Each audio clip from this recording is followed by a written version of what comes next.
All right, guys, I'm a couple days late, but I wanted to talk about the Falcon and the Winter Soldier episode 3, which it's my favorite episode so far out of all the episodes, and I've liked them all. But this one really solidified just how much I really liked it. The other two episodes I thought were really good, like I still enjoyed them, but this one I felt like it gave the most for me. And I feel like it's the most character oriented one so far, so I'm really enjoying this one. So starting off, I want to say, and this is again spoilers like usual.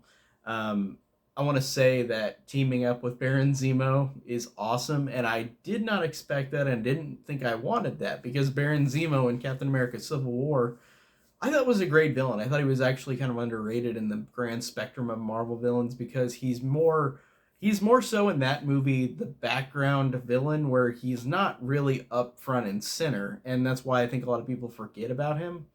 But I really liked him in that movie. I thought it was great. I liked his reasoning for doing all this stuff, like setting the Avengers to fight against each other, Captain America and Iron Man. I thought that was great.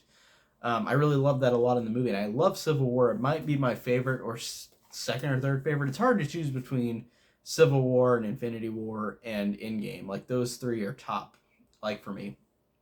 But anyways, I like seeing that they have to go to Zemo to find something, and Zemo they join up with him, and Zemo of course is Zemo. He does things that are bad.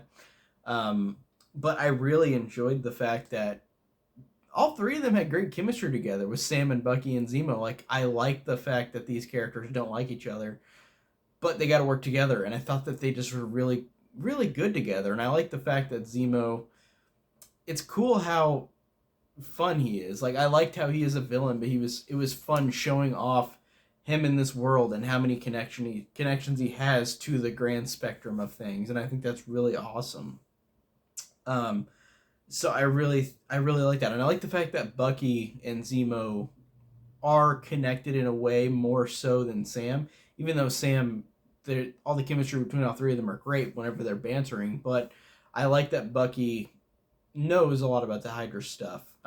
He has been warped before in his life to become the Winter Soldier, so I like that he knows all this stuff that Zemo knows, and I like that they both work together in that way, even though it's a way where they don't agree with each other and they're doing the exact opposite of what they want to do. But I think that's really fun. I like that so much between all three of them. That's really great. And I thought it was really hilarious that Bucky is telling Sam how to break out Zemo, but then Zemo actually does break out, and he's already done it. And then it was just not a flashback, or not like an imaginative like breakout thing. It was actually Bucky actually did it. He actually let out Zemo, and Zemo just appeared while they were talking together, which I thought was a really good joke. And it's one that you don't see much because usually in these kind of cop shows or like thrillers like this, political thrillers, you've got it to where you have a character say, "We're gonna do this thing," and then it's gonna show what the character's gonna do, and then we'll just have them go with it afterward. But I like how in this one it shows what Buggy's gonna do, but he actually already did it. Like that's pretty funny, and that's pretty clever because I don't see that much in these kind of shows or movies, to be honest. So again, love when Marvel does that. Um, I love how they go to that location. I don't know what the name is, but I thought it was a really cool location, really fun.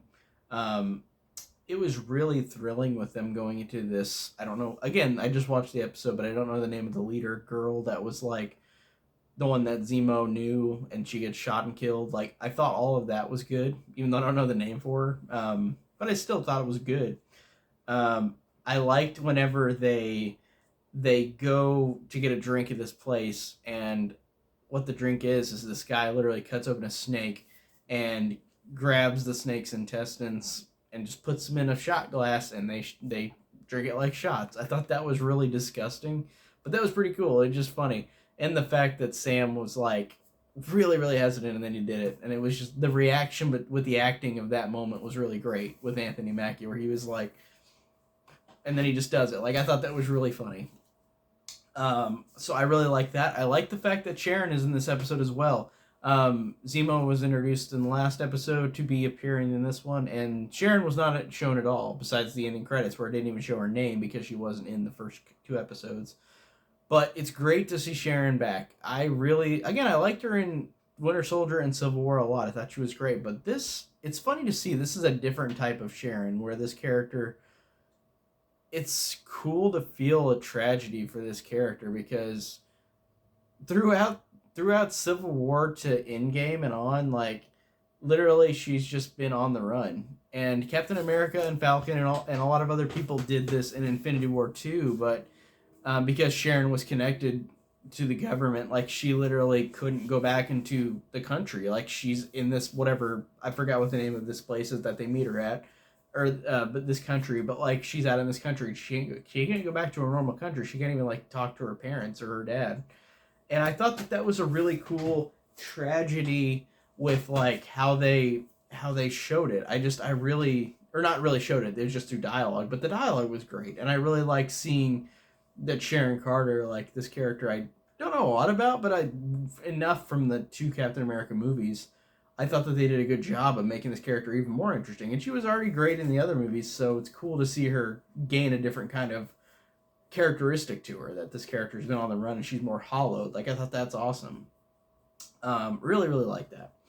And I like too that the Flag Smasher girl Carly, she played the leader of Enfys Nest in Solo, a Star Wars story. She's the freckled girl. She she's really good in this, and I liked how this character. They do this with villains in most of these kind of things, but like I like how this villain is not really completely one note. Like you see a tragedy happen with her, but then you see her do some awful stuff, like bomb a place with people inside.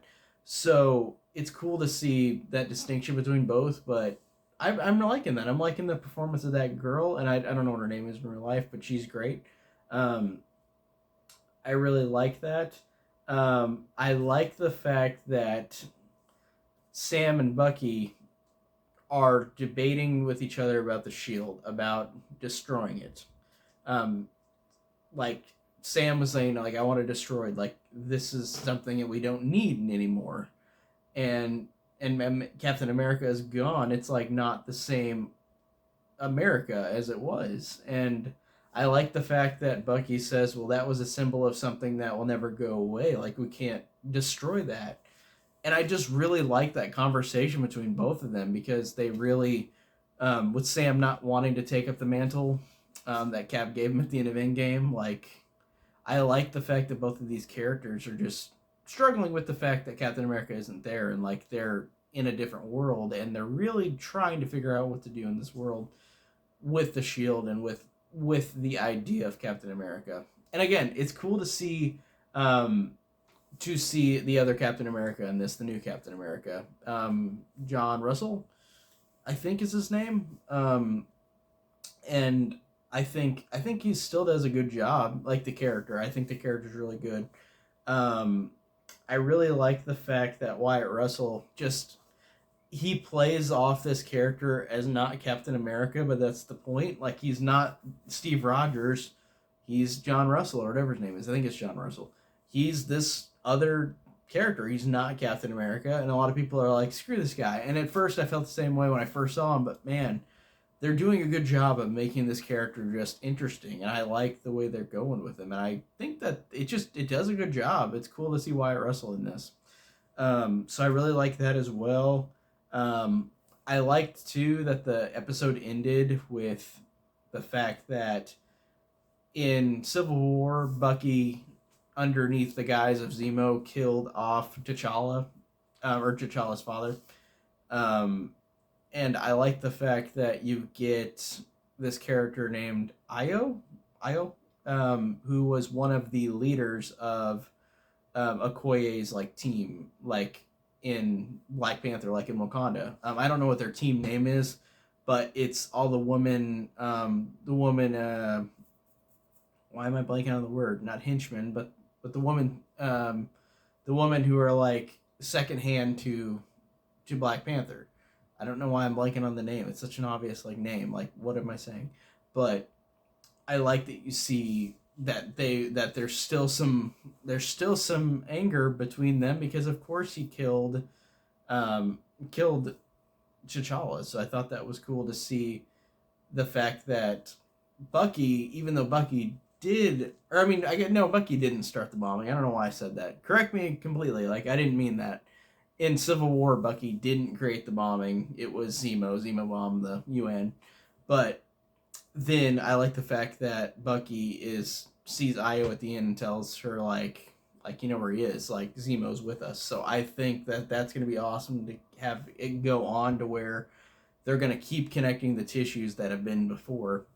Um, and the fact that this Io character is now here to try to assassinate Zemo, like a lot of people have been trying to do. So I think that's good. I like that. That's a good cliffhanger. So overall, the episode I think really did a good job of being really fun and enjoyable, just like the other two. But I think this is my favorite so far. Really enjoying it. We're already halfway through. There's only 6 episodes, so it's kind of a shame that it's already almost done. But we're gonna have like an episode of Marvel like shows like all year round. So I'm not too sad about it because I'll get more Marvel stuff. So that's it for today for episode 3. So I'll see you guys in the next video. Take care.